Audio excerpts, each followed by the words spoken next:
حرمین میں آپ دیکھیں، حرم مکہ میں، حرم مدینہ میں کتنے سکون کے ساتھ نماز پڑھاتے ہیں۔ پاکستان میں بھی جو اہل حدیث مکتب فکر کے لوگ ہیں وہ نماز کافی حد تک بہتر پڑھتے ہیں۔ ویسے تو ان کے اندر بھی اب کافی زیادہ حنفیوں کو دیکھا دیکھی بیماری آ گئی ہے، یعنی میں نے ان 14-15 سالوں میں بڑی ان کے اندر ویریشن دیکھی ہے۔ 2008 میں جب ہم نئے اہل حدیث کی طرف گئے تھے تو اس وقت اہل حدیث کی جو ظہر اور عصر کی نماز کا دورانیہ ہے نا، کم از کم 12 سے 14 منٹ ہوتا تھا۔ حنفیوں کا اس وقت بھی 5-6 منٹ تھا، وہ 5-6 منٹ پہ ہی ہے، بجائے کہ وہ ان کا رنگ پکڑتے، انہوں نے رنگ پکڑ لیا، یہ اب 12-13 منٹ سے 8 منٹ پہ آگے میں 7 منٹ پہ آگے، اور کہتے ہیں جی وہ نمازی تنگ ہوتے ہیں۔ دفعہ ہو جائیں جی ایسے نمازی کہ وہ ان کی اپنی تو نماز ہو نہیں رہی، دوسروں کی بھی برباد کروا رہے ہیں۔ لعنت بھیجے ایسے نمازیوں کے اوپر جو اماموں کو یہ کہتے ہیں کہ نمازیں مختصر کرو، وہ آپ کو یہ کہہ رہے ہیں کہ تمہاری نمازیں لپیٹ کے تمہارے منہ پہ ماری جائیں۔ یار آپ نے وضو کا تکلیف اٹھائی، کاروبار چھوڑنے کی مشقت اٹھائی، ٹائم نکال کے مسجد میں آئے اس لیے کہ یہ نماز لپیٹ کے آپ کے منہ پہ مار دی جائے ان چند بابوں کے پیچھے جنہیں کام ہی کوئی نہیں ہے۔ گھر والوں نے بھی ٹھڈے مار کے انہیں نکالا ہوا کہ جا کے مسجد میں جا کے نا، جو مسجد میں کوئی بچے آئے ہوئے نا انہیں وہاں سے نکالیں ڈانٹ کے، یا جا کے اذان دیں، اور باقی ساری گپے شپے وہاں ماریں گے۔ نماز ہوگی تو وہ امام مسجد کہنے کہ ذرا ہولی پڑھاؤ جی، نماز ہلکی پڑھاؤ، اور نکلو اتوں یار مسجد کا ماحول خراب کیتے ہیں تسی، خود تو اپنی نماز برباد کروا رہے ہو، دوسروں کی نمازیں کیوں برباد کر رہے ہو؟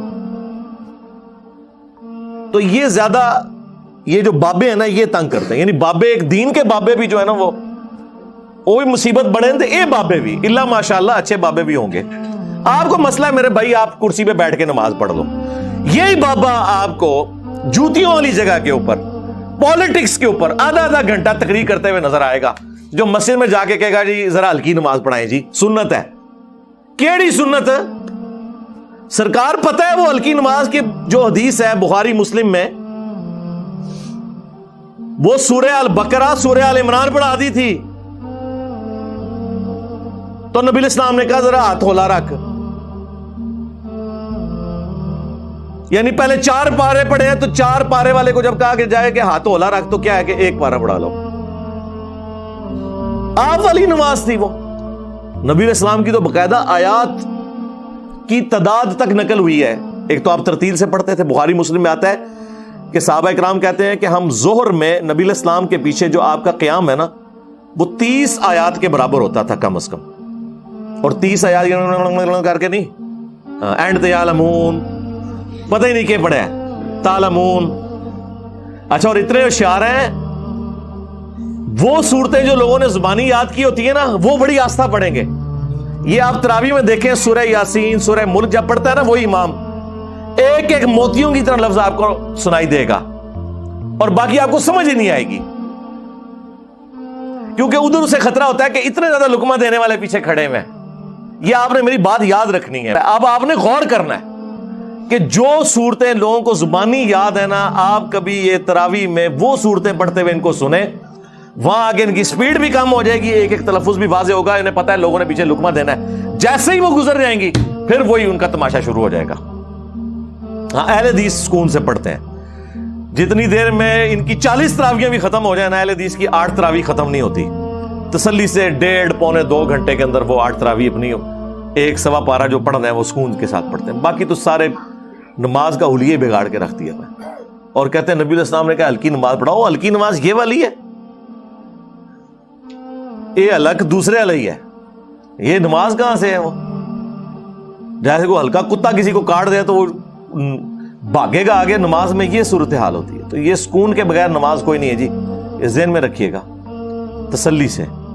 سنن نسائی میں حدیث ہے، انس بن مالک کہتے ہیں کہ بڑے عرصے کے بعد میں نے کسی ایسے شخص کے پیچھے نماز پڑھی کہ جو بالکل رسول اللہ کی طرح نماز پڑھاتا ہے، عمر بن عبدالعزیز، جب وہ گورنر بنے مدینہ شریف میں، تو انس بن مالک جو نبی الاسلام کے خادم تھے، 10 سال وضو کروایا، تو وہ ان کے پیچھے نماز پڑھتے تھے اور ان کی نماز کی تعریف کرتے تھے، اور پھر ساتھ فرماتے تھے کہ ہم رسول اللہ کے پیچھے صلی اللہ علیہ وآلہ وسلم رکوع اور سجدوں کی تسبیحات 10 تک بھی شمار کیا کرتے تھے. 10 کا فگر آیا ہے. 10 بار سبحان ربی العظیم پڑھنے میں کتنا ٹائم چاہیے؟ آپ کیا سمجھتے ہیں کہ نبی علیہ السلام و صحابہ کرام یہ پڑھتے ہوں گے سبحان ربی العظیم سبحان ربی العظیم سبحان ربی العظیم؟ یہ تو پڑھنا ہی حرام ہے, یہ تو مطلب ہی بدل جائے گا. بہت تیزی سے بھی پڑھیں گے سبحان ربی العظیم. اس کی ذرا کیلکولیشن کریں 10 دفعہ. خیر وہ تو اس طرح نہیں پڑھتے ہوں گے, ان کے لیے تو نماز سب کچھ تھا. اور 10 کا عدد بتا کے انس ابن مالک نے یہ بھی بتا دیا کہ یہ ضروری نہیں ہے کہ آڈ ہو, ایون بھی ہو سکتا ہے. وہ ٹھیک ہے, ترمذی میں ایک روایت ہے, اس کو سپورٹو مصنف ابن ابی شیبہ باقی کتابوں میں احادیث موجود ہے کہ کم از کم 3 تسبیحات ہونی چاہیے, سبحان ربی العظیم سبحان ربی الاعلی. اور ہمیں تسبیحات بھی صرف یہی پتہ ہے, اس کے علاوہ تسبیحات بخاری مسلم میں ہے کہ اما عائشہ سلام اللہ علیہا کہتی ہیں کہ نبی علیہ السلام رکوع اور سجدوں میں دعا مانگا کرتے تھے, سبحانک اللہم ربنا وبحمدک اللہم اغفر لی. جب وہ آیات نازل ہوئی نا, اذا جاء نصر اللہ والفتح ورأیت الناس يدخلون فی دین اللہ افواجا, اس میں آیا تھا نا اینڈ پہ فسبح بحمد ربک واستغفر. جب اسلام کو غلبہ ہو جائے گا پھر آپ نے اللہ کی تسبیح کرنی ہے, حمد بیان کرنی ہے, اللہ سے استغفار کرنی ہے. یہ 3 حکم رسول اللہ کو اللہ تعالیٰ نے قرآن میں دیے. اور اما عائشہ کہتی ہیں پھر جب حضور علیہ السلام کی زندگی مبارک کے آخری دن تھے نا, جب آپ نماز پڑھتے تھے نا, تو قرآن کے اس حکم پہ عمل کرتے ہوئے 3 کام کرتے تھے, یعنی تسبیح بھی, حمد بھی اور استغفار بھی. سبحانک اللہم ربنا وبحمدک اللہم اغفر لی. یہ بخاری مسلم میں یہ تسبیحات ہیں رکوع اور سجدے کی. چلو اس کو 3 دفعہ پڑھو, سبحانک اللہم ربنا وبحمدک اللہم اغفر لی. تو سبحان ربی العظیم 10 دفعہ پڑھا جاتا ہے اتنی دیر میں.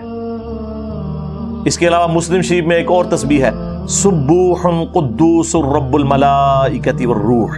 یہ نبی علیہ السلام کی تسبیحات تھی. اور دعائیں الگ سے. مسلم شریف میں حدیث ہے کہ سجدے میں انسان سب سے زیادہ اپنے رب کے قریب ہوتا ہے, خوب دعائیں مانگا کرو.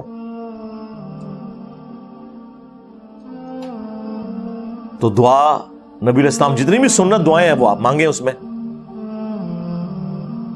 اللہ کے نبی صلی اللہ علیہ وآلہ وسلم ربنا لک الحمد کہہ کے بھی اتنی دیر کھڑے ہوتے ہیں, بخاری مسلم کے الفاظ ہے کہ ہم گمان کرتے آپ سجدے میں جانا بھول گئے. اور 2 سجدوں کے درمیان اتنی دیر بیٹھتے کہ ہم گمان کرتے کہ نبی علیہ السلام دوسرا سجدہ کرنا بھول گئے. تو بیٹھ کے کیا کر رہے ہوتے تھے؟ اذکار. قوما میں کیا کر رہے ہوتے تھے رکوع کے بعد؟ اذکار. ربنا لک الحمد, یہ بھی الفاظ ہیں بخاری مسلم میں. اللہم ربنا ولک الحمد اور ربنا ولک الحمد, یہ تینوں الفاظ ہیں. بلکہ ایک صحابی نے حضور کے پیچھے پڑھا حمدن کثیرن طیبا مبارکن فیہ, تو نبی علیہ السلام نے بعد میں فرمایا یہ کس نے پڑھا؟ تو ایک صحابی نے عرض کیا رسول اللہ میں نے. تو فرمایا 30 سے زیادہ فرشتوں کو میں نے دیکھا ہے, اس کا ثواب لکھنے کے لیے وہ جھپٹ رہے تھے. تو یہ تو آپ نے پڑھنا ہے, اور آپ کو تو اتنا ہی پتا ہے, اس کے بعد بھی اذکار ہیں. ملء السماوات والارض وما بینہما, یعنی اللہ کی میں حمد بیان کرتا ہوں زمین و آسمان کے وزن کے برابر اور جو کچھ اس کے اندر ہے. اس کے بعد یہ بھی الفاظ ہیں اللہم لا مانع لما اعطیت ولا معطی لما منعت ولا ينفع ذا الجد منک الجد. یہ جو فرض نماز کے بعد کی دعا ہے نا, یہ نبی علیہ السلام قوم میں بھی پڑھتے تھے. ترمذی میں, ابو داؤد میں اور کتابوں میں یہ حدیث موجود ہے. 2 سجدوں کے درمیان رب اغفر لی رب اغفر لی, یہ بھی آیا. اللہم اغفر لی وارحمنی واہدنی وارزقنی, مختلف الفاظ کے ساتھ ہے. وعافنی, مختلف الفاظ ہیں. یہ 2 سجدوں کے درمیان ہے.